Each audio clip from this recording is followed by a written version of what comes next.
2 రోజులు బట్టి చూస్తున్నా భారతమ్మ గారి గురించి ఇష్టం వచ్చినట్టు మాట్లాడుతున్నారు కదా! భారతమ్మ గారి గురించి మీకేం తెలుసయ్యా? ఏం తెలుసని మాట్లాడుతున్నారు మీరు? పులివెందుల్లో 2500 మంది పైచేలు పిల్లల్ని ఫ్రీగా చదివిస్తున్నారు.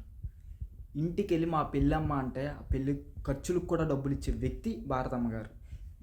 భారతమ్మ గారి దగ్గరికెళ్ళి నాకు ఉద్యోగం లేదమ్మా, నా ఆర్థిక పరిస్థితి బాగోలేదంటే ఎనక ముందు ఆలోచించకుండా సాయం చేసే వ్యక్తి భారతమ్మ గారు. ఈ విషయం మీకు తెలుసా? చంద్రబాబు నాయుడు గారు మీ కుటుంబం నుంచి నేను ఇంతమందికి సాయం చేశా, నేను వీళ్ళకి సాయం చేశా, ప్రభుత్వం లేకుండా, ప్రభుత్వం డబ్బులు కాకుండా అని చెప్పుకోగలరా? లేదుగా. పవన్ కళ్యాణ్ గారు మీరు చెప్పుకోగలరా? లేదుగా. మరి ఎందుకమ్మా? ఎందుకు మరి భారతమ్మ గారిపై ఇంత విషయం జల్లుతున్నారు? భయం ఎందుకు? రాజశేఖర్ రెడ్డి గారి ఫ్యామిలీ అన్నా, జగన్మోహన్ రెడ్డి అన్నా, భారతమ్మ అన్న ఎందుకు భయపడుతున్నారు మీరు? మీరు ప్రజలకి సేవలు ఏమీ ఉండవు, పథకాలు ఉండవు, ఏవి ఉండవు, ఏదో మొబ్బి పెట్టాలి, ఏదో డైవర్ట్ చేయాలని చెప్పి భారతం మీద పడుతున్నారు.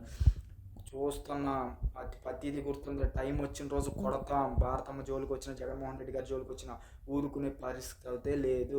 సొంత ఊరు చంద్రగిరిలో మీరు ఏమన్నా చేశారా? లేదుగా. జగన్మోహన్ రెడ్డి పులివెందులకి ఎంతో చేశాడు తెలుసా?